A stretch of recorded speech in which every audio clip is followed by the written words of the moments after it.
La animación japonesa en Panamá se empieza a ver a partir de los años 60, mediados de los años 60.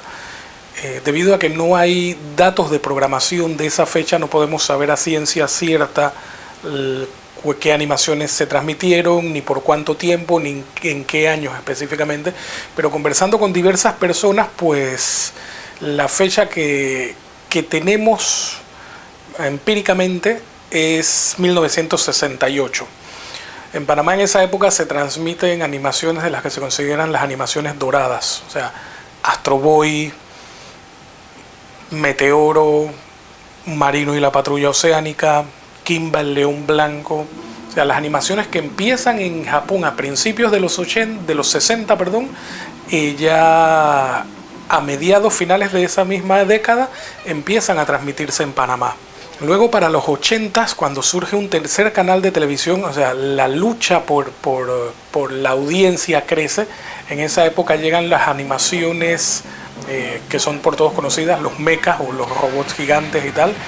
Y también llegan animaciones que estaban predispuestas para el mercado europeo, como eran Candy, Heidi y Marco. O sea, animaciones que habían sido creados para introducirse en el mercado europeo y las traen acá a Panamá y disfrutamos todos con esas animaciones.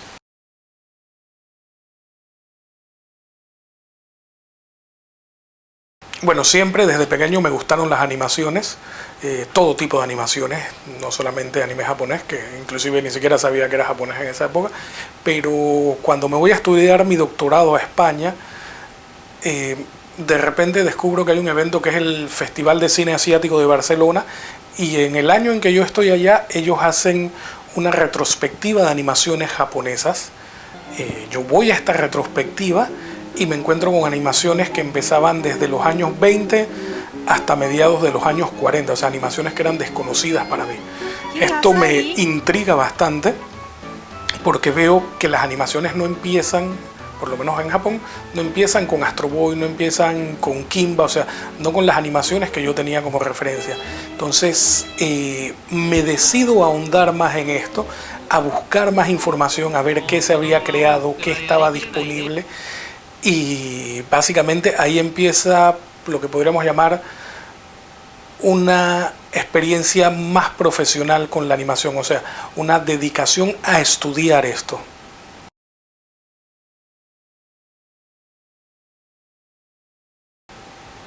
Bueno, como el resto de la gente de mi generación, yo crecí con las animaciones en televisión. Sin embargo, la que más impacto me ha causado, yo te diría que tendría que retrotraerme a 1989, 1990, 91, no estoy muy seguro de la fecha. En Argentina había un videoclub que se llamaba el Videoclub Internacional. Yo un día llego por ahí, veo una película que tiene un dibujito en la carátula y decido alquilarla, ¿no? Esta película resulta ser Akira.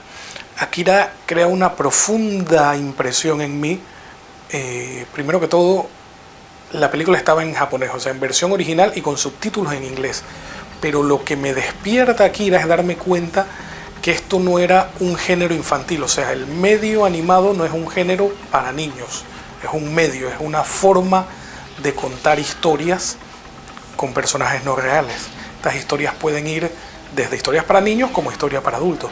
Entonces Akira despierta eso, ¿no? Yo por primera vez veo una animación donde los temas no se tratan así a la ligera, una animación donde los personajes parecen un poco más reales y acciones más duras a las que estoy acostumbrado. Entonces Akira me despierta así como el interés de seguir viendo de dónde sale esto, qué es esto, se puede conseguir más. Entonces con Akira yo compro la película para enseñársela a mis amigos, para ver cuál es la reacción que ellos tienen. Evidentemente algunos tenían la reacción igual a la mía, otros simplemente era una comiquita más de televisión.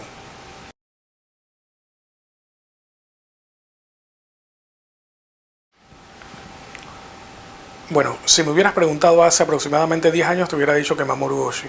Mamoru Oshii es el creador de Ghost in the Shell, Jinro, Avalon, una película con personajes reales, o sea, ese era mi animador favorito. De repente un día yo veo una película que se llama Perfect Blue, cuyo director es Satoshi Kon, y Perfect Blue me llama la atención básicamente por lo mismo que me llama la atención o me llamó la atención Akira, ¿no? O sea, era una película que se desarrollaba en la época actual. No habían monstruos, no habían peleas del espacio, no habían invasores, sino era una historia normal de una muchacha que cree estar volviéndose loca, que se siente acosada y perseguida, y entonces es una historia bajada a la tierra, o sea, no es nada fuera de lo común, no es ciencia ficción, no es fantasía, es una historia de suspense que me mantuvo así esperando el final para ver cómo se desarrollaba, qué era lo que pasaba, quién era, se estaba volviendo loco el personaje principal o no. O sea, entonces, a partir de ahí yo empiezo a seguirle la pista a Satoshi Kon, y las películas y las series de televisión que ha hecho siempre me parecieron excelentes, o sea, me encantaron, y yo considero a Satoshi Kon ahora mismo mi animador favorito.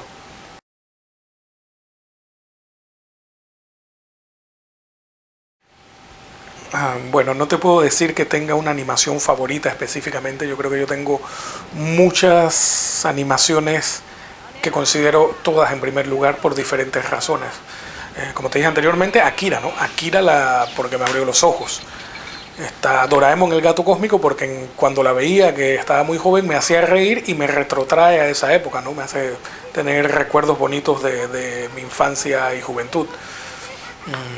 A las animaciones de Satoshi Kon, o sea, Paprika, Millennium Mac 3, Tokyo Godfather, Paranoia Agent, Perfect Blue, básicamente por el uso de las metáforas en las animaciones.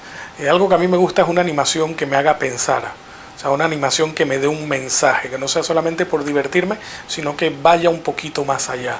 Entonces las animaciones de Satoshi Kon tienen eso precisamente.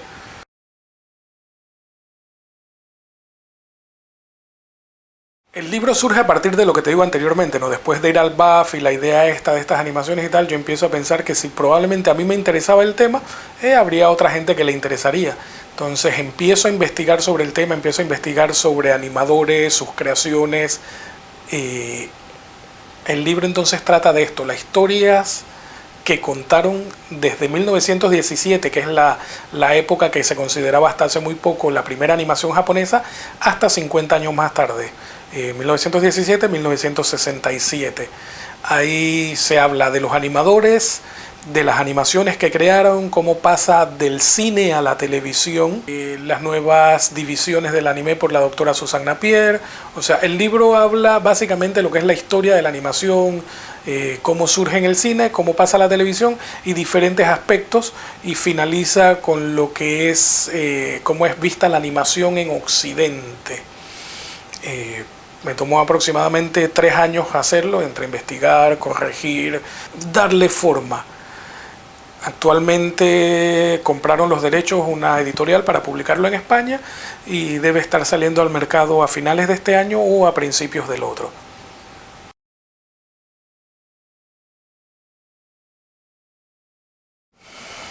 Bueno, ahora mismo estoy trabajando en un libro de Satoshi Kon, o sea, va a ser un análisis de sus obras. Me gustaría seguir trabajando con el mangaka, el señor Rei Hiroe, haciendo las traducciones al español de su manga. O sea, hay ciertas frasecitas que en los mangas que se están publicando en Japón aparecen en español porque uno de los personajes es latinoamericano.